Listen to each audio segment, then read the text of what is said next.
সকালবেলা ঘুম থেকে উঠে বাইরে এসে দেখি ওমা এ কি কাণ্ড। আমার ভাইয়ের বউ ফ্রিজের যে স্ট্যান্ডটা আছে সেটা খুলে নিয়ে এসে এটা কি করছে। আমি তো অবাক হয়ে গেলাম, এরকম বুদ্ধি তো কারো মাথায় আসেনি।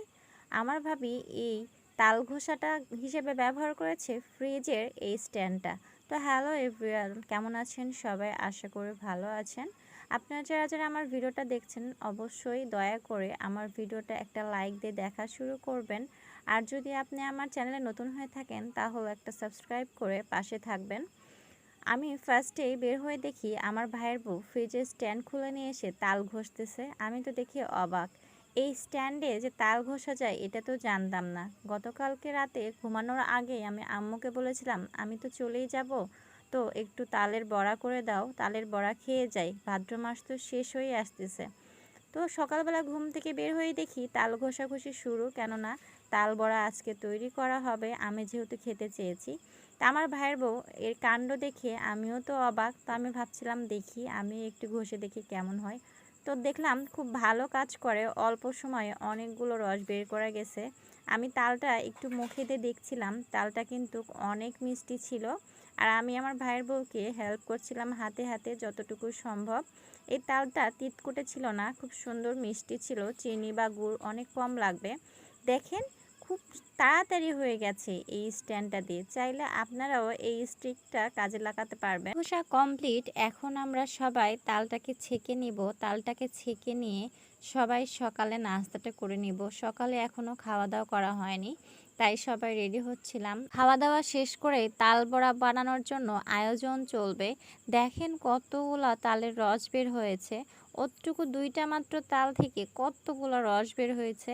তো এখানে বাদাম কুচি করে রাখা আছে, আর পাশে আমার আম্মু তিলও রেখেছে ভেজে, তিলটাও একদম সাদা যে অংশটা আছে সেটা বের করে নিয়েছে।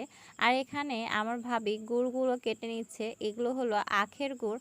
আমাদের এলাকাতে আখের গুড়টাই বেশি চলে, চিনি অথবা আখের গুড়টাই বেশি ব্যবহার করে, খেজুরের গুড়টা একটু কমই ব্যবহৃত হয়। পাশেই আমি রান্না করছিলাম, আজকে গরু গোশত রান্না করা হবে, সেই রান্নাটাই আমি করছিলাম আর ভিডিও ক্লিপ করছিলাম তালের বড়া বানানোর জন্য। আর দুইজনে জমিয়ে আড্ডাও দিচ্ছিলাম। আর বাহিরে আমার আম্মু দেখেন ধান শুকাতে দিয়েছে, আব্বুও বসে আছে। তারপরে তালের রসটাকে চুলাতে দেওয়া হলো গুড় এবং চিনি একসাথে মিক্স করে, কেননা আগে এই রসটাকে একটু গরম করে নেবে, তাছাড়া পিঠাটা শক্ত হয়ে থাকবে, নরম হবে না। আমাদের এলাকাতে তালের বড়া এইভাবেই করে, আপনারা কিভাবে করেন জানি না। ছোট থেকেই দেখে আসতেছি আমার মা, বড় আপু, আমার ভাবি তারা সবাই এভাবে তালের বড়া বানায়। তো মাটির চুলাতে পিঠা রান্না করলে অনেক টেস্টি এবং অনেক মজা হয়, গ্যাসে পিঠাটা অতটাও ভালো লাগে না। আর আমাদের বাসাতে সব কিছু রান্না মাটির চুলাতেই করা হয়। তো আমার ভাবি এই তালের রসটাকে আস্তে আস্তে গরম করে নিচ্ছিল, চিনি এবং গুড় গলে গিয়ে অনেক পানি বের হয়েছে। এই মিশ্রণটা দিয়েই কিন্তু আটাটাকে মাখিয়ে নেওয়া হবে। এগুলো হলো চালের আটা, একদম কটকটা করে শুকিয়ে রাখা হয়েছিল, সে আটাটা একটু গুঁড়ি গুঁড়ি আছে। তাই আমার ভাবি এই আটাগুলো চেলে নিচ্ছিল যেন কোনো ধরনের কোনো গুঁড়ি ভাব না থাকে। তারপরে চেলে নিয়ে সেগুলো ঢেলে নিল, আর এই মিশ্রণটাকে হালকা একটু কুসুম কুসুম গরম করে নেওয়ার জন্য নাড়াচাড়া করে তাড়াতাড়ি ঠান্ডা করে নিচ্ছিল।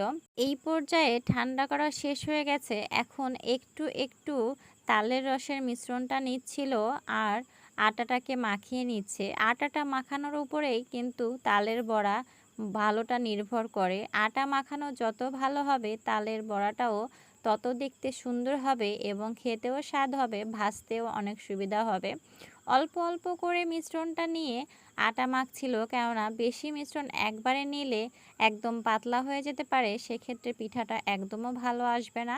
আপনারা কিভাবে বানান জানেন না, আপনারা অবশ্যই কমেন্টস করে জানাবেন আপনারা কিভাবে তালের বড়া বানান। আমাদের নওগাঁ জেলাতে কিন্তু এই তালের বড়াটা খুবই ফেমাস একটা বড়া, এবং নওগাঁ জেলার বেশিরভাগ মানুষ এভাবেই তালের বড়া বানায়। তবে অনেকেই বাদাম দেয় না বা কিশমিশ দেয় না, আমরা বাদাম, তিল, কিশমিশ এগুলো দিয়েই বানাই।